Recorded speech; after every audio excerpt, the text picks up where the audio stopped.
बारामती विधानसभा पोटनिवडणुकीसंदर्भात काँग्रेस काय निर्णय घेतं याची चर्चा संबंध राज्यात होती।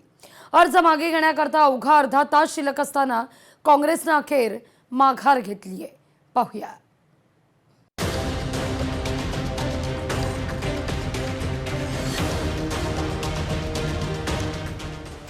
बारामती विधानसभा पोटनिवडणुकीतून काँग्रेसची माघार। संस्कृती आणि संवेदना म्हणून काँग्रेसची माघार। राजकीय ट्विस्ट आणि नाट्यमय घडामोडी नंतर निर्णय। राष्ट्रवादी काँग्रेसचे सर्वेसर्वा अजितदादा पवार यांच्या निधनानंतर बारामती विधानसभा मतदारसंघाची जागा रिक्त झाली होती। या विधानसभा मतदारसंघात आता पोटनिवडणूक होत आहे। महायुतीकडून सुनेत्रा पवार यांना उमेदवारी जाहीर करण्यात आली, तर काँग्रेसकडून आकाश मोरे हे निवडणुकीच्या रिंगणात होते। मात्र उमेदवारी अर्ज मागे घेण्याच्या शेवटच्या दिवशी अनेक राजकीय घटनांनंतर त्यांनी आपला उमेदवारी अर्ज मागे घेतलाय। त्यामुळे ही निवडणूक आता महायुतीसाठी एक तर्फी झाली आहे। काँग्रेसच्या आकाश मोरे यांनी आपला उमेदवारी अर्ज मागे घेतला असला तरी देखील ही निवडणूक बिनविरोध होणार नाहीये। या निवडणुकीसाठी एकूण 53 जणांचे उमेदवारी अर्ज वैध ठरले होते। त्यापैकी 30 जणांनी माघार घेतली असून आता 23 उमेदवार निवडणुकीच्या रिंगणात आहेत। काँग्रेस हायकमांडच्या बैठकीत संस्कृती आणि संवेदना या 2 मुद्द्यांवर माघार घेतल्याची घोषणा प्रदेशाध्यक्ष हर्षवर्धन सपकाळ यांनी केली आहे। या निवडणुकीमध्ये आम्ही आमचा उमेदवार जो आहे तो तिथे बारामतीमध्ये उभा राहणार नाही, करिता आम्ही आमच्या उमेदवाराची माघार जी आहे ती घेत आहोत।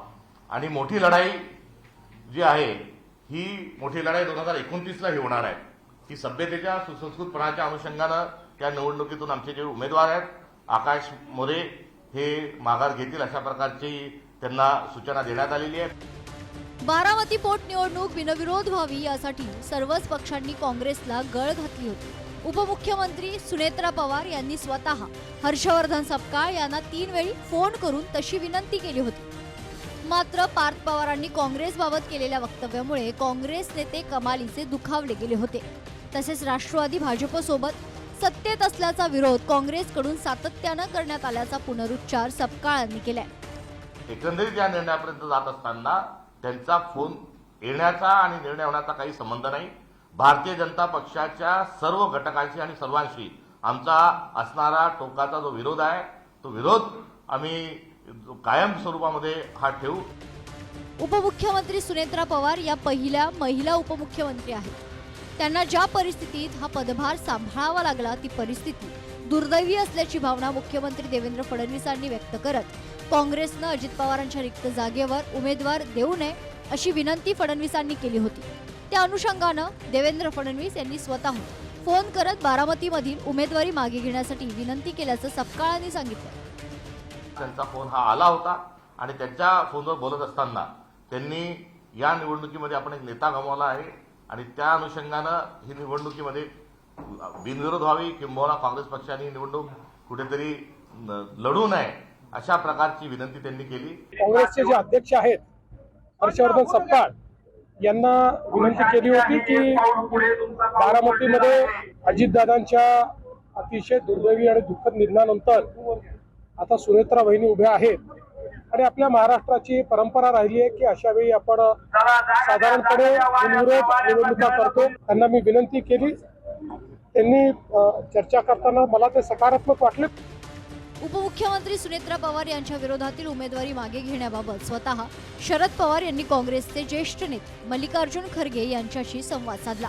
तसेच सुप्रिया सुळे यांनी त्या संदर्भात ट्विट करत काँग्रेसला विनंती केली। रोहित पवार यांनी सपकाळ यांची भेट घेत बारामतीमधील उमेदवारी मागे घेण्याबाबत विनंती केली आहे। या सर्व राजकीय घडामोडींनंतर अखेर दिल्लीत काँग्रेसच्या वरिष्ठ नेत्यांच्या बैठकीत बारामती पोटनिवडणुकीत उमेदवार देण्याचा निर्णय झाला। त्यानंतर उमेदवार आकाश मोरे यांनी उमेदवारी मागे घेतली। सगळ्यांची चर्चा करून या निर्णयाला पोहोचले आहेत की आता आपण कुठेतरी थांबलं पाहिजे। त्याचबरोबर त्यांना आदरणीय खरगे साहेबांचा तसाच आदेश होता।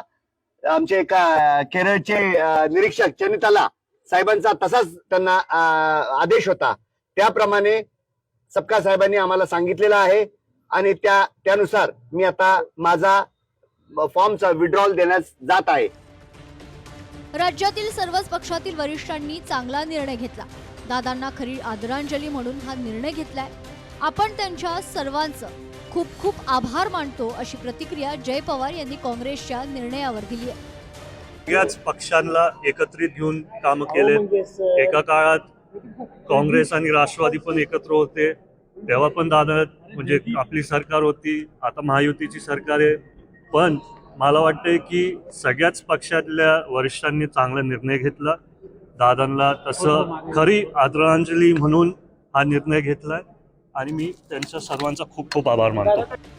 बारामतीबाबत 2 दिवसात राजकीय ट्विस्ट आणि नाट्यमय घडामोडी घडल्या. काँग्रेसच्या माघारीनंतर महायुतीसाठी ही एकतर्फी निवडणूक आहे. बारामती विधानसभा मतदारसंघाच्या पोटनिवडणुकीसाठी 23 उमेदवार अद्याप रिंगणात आहेत. येत्या 23 एप्रिलला पोटनिवडणुकीसाठी मतदान होणार असून 4 मेला बारामतीच्या पोटनिवडणुकीचा निकाल जाहीर होणार आहे. ब्युरो रिपोर्ट, लोकशाही मराठी, मुंबई. लोकशाही मराठी ऐका, पहा, जागरूक रहा.